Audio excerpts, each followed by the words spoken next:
Hello guys, Newton भाई channel में आपका स्वागत है दोस्त। गाइस, आज हम लोग फैक्टर थ्योरम को देखने वाले हैं। फैक्टर थ्योरम को हिंदी में कहते हैं गुणनखंड प्रमेय। ठीक है, गुणनखंड प्रमेय क्या कहता है?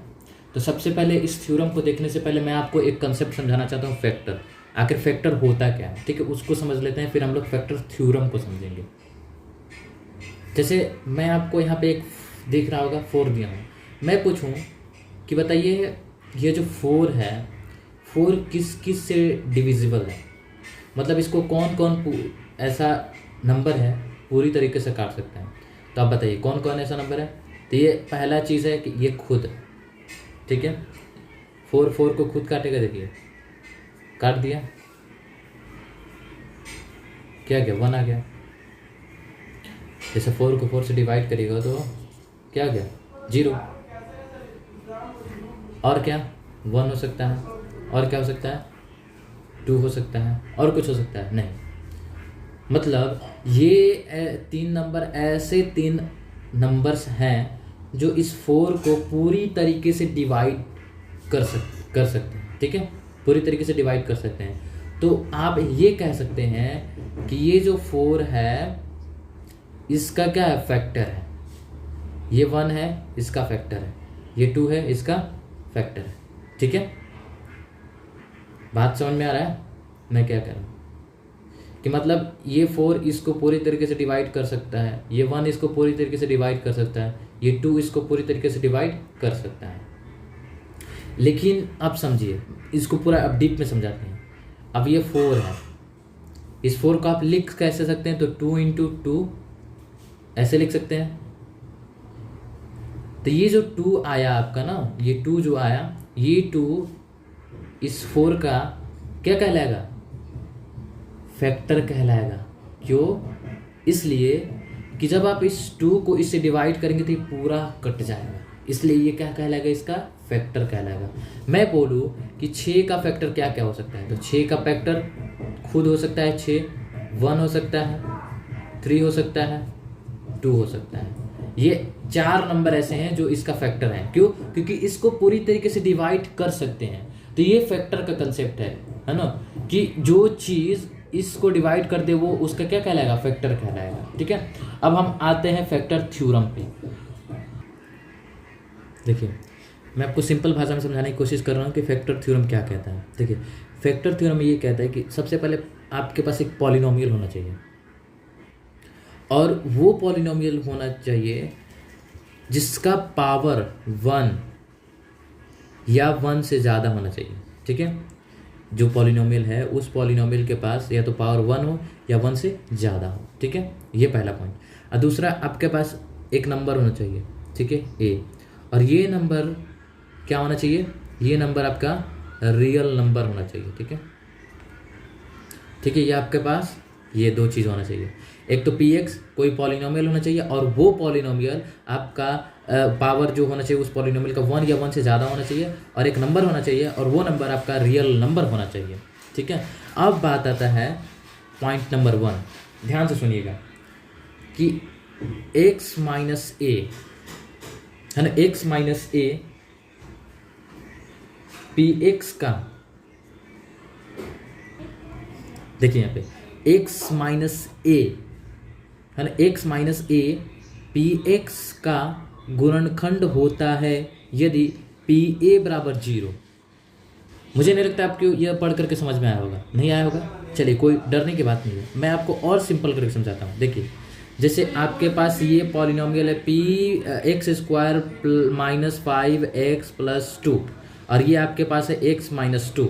ठीक है, ये आपके पास पॉलिनोमियल है, और ये जो पॉलिनोमियल है, इस पॉलिनोमियल का डिग्री जो है वो 1 से ज़्यादा है, जैसे कि बोला गया है। ठीक है, 1 से, देखिए यहाँ पे 2 है, और 2 क्या है? 1 से ज़्यादा है। और आपके पास क्या है? एक रियल नंबर है। ठीक है, ये आपके x माइनस 2 क्या है? आपका रियल नंबर है। क्यों? क्योंकि देखिए आपको क्या करना होगा,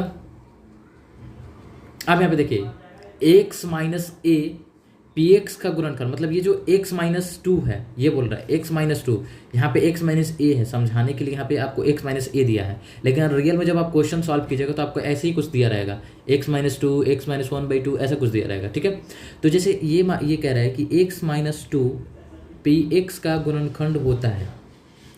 ठीक है, ये इसका गुणनखंड होगा कब, जब पी ए बराबर 0। मतलब कैसे, देखिए समझिए, ये जो पॉलिनोमियल है इस पॉलिनोमियल का ये गुणनखंड होगा कब होगा, तो जब आप इसको 0 रखते हैं, ठीक है, जब आप x - 2 बराबर 0 रखते हैं और x का मान आपके क्या आता है 2, और इस x के मान को इस पॉलिनोमियल में रखते हैं और रखने पर आपका 0 आ जाए, रखने पर क्या आ जाए 0, जैसे देखिए यहाँ पे 2 और ये x की जगह 2a² -5 × 2 + 2, तो ये हो जाएगा 4 - 10 + 2, ठीक है। तो ये दोनों जुट जाएगा, तो ये 6 - 10, तो आपका आंसर क्या आ गया -4। आपका आंसर क्या आया -4। देखिए वही चीज़ कर रहा है ना, पी ए, मतलब ये ए को यहाँ पे इसने रख दिया है, ठीक है। इतना बार क्या किया होगा, देखिए x - a बराबर 0 रखा होगा, तभी तो x का मान a आया, तभी तो इस x के जगह क्या किया, a को रखा, समझ में आ रहा है ना। इतना बराबर 0 रखा होगा तभी तो x का मान a आया, और यहाँ पे x है तो इस x को हटाया और a रखा और 0 आ गया। तो वही चीज़ मैंने भी किया कि इतने बराबर 0 रखा और यहाँ से x का मान 2 आया, और इस 2 को, x के मान 2 को मैंने इसमें रखा, तो हमारा देखिए -4 आ गया। और हमने क्या देखा कि जब हम इस 2 को इस पॉलिनोमियल में रखते हैं तो हमारा आंसर क्या आता है, -4 आता है ना। जबकि क्या आना चाहिए था, 0। अगर यहाँ पे 0 आता तो ये x - 2 इस पॉलिनोमियल का क्या कहलाता, फैक्टर कहलाता। लेकिन यहाँ पर ये 2 रखे जब हमने, तो इसमें 2 रखने पर हमारा -4 आंसर आया, और तो ये क्या कहलाएगा, ये फैक्टर नहीं कहलाएगा, ये फैक्टर नहीं होगा, ठीक है। पहला पॉइंट आपको समझ में आ गया, जो ये कह रहा है पॉलिनोमियल का, सॉरी फैक्टर थ्योरम का जो पहला पॉइंट है वो आपको समझ में आ गया होगा कि x - a px का एक गुणनखंड होता है यदि pa बराबर 0 है तो, ठीक है। ये सिंपल है, इट्स। अब यहाँ पे जो हमारा फैक्टर थ्योरम है, इस फैक्टर थ्योरम का दूसरा पॉइंट आता है, क्या आता है कि pa बराबर 0, ठीक है, pa बराबर 0 होता है, ठीक है, pa बराबर 0 होता है यदि x - a px का गुणनखंड हो, ठीक है। मतलब ये जो है अगर गुणनखंड होता है, ये मैं बोल दूं कि ये आपका क्या है, इसका गुणनखंड है। मैंने पहले ही बोल दिया, आपको फाइंड भी नहीं करना पड़ा, मैंने पहले ही बोल दिया कि ये जो है इसका क्या है, गुणनखंड है, फैक्टर है। तो इसका मतलब क्या हुआ कि इतना 0, ठीक है। जैसे मैं आपको एग्जांपल के जरिए समझाता हूँ। अब देखिए जैसे कि यहाँ पे बोला है कि pa बराबर 0 होता है, ठीक है, pa बराबर 0, ध्यान से समझिएगा, pa बराबर 0 होता है यदि x - a px का गुणनखंड हो।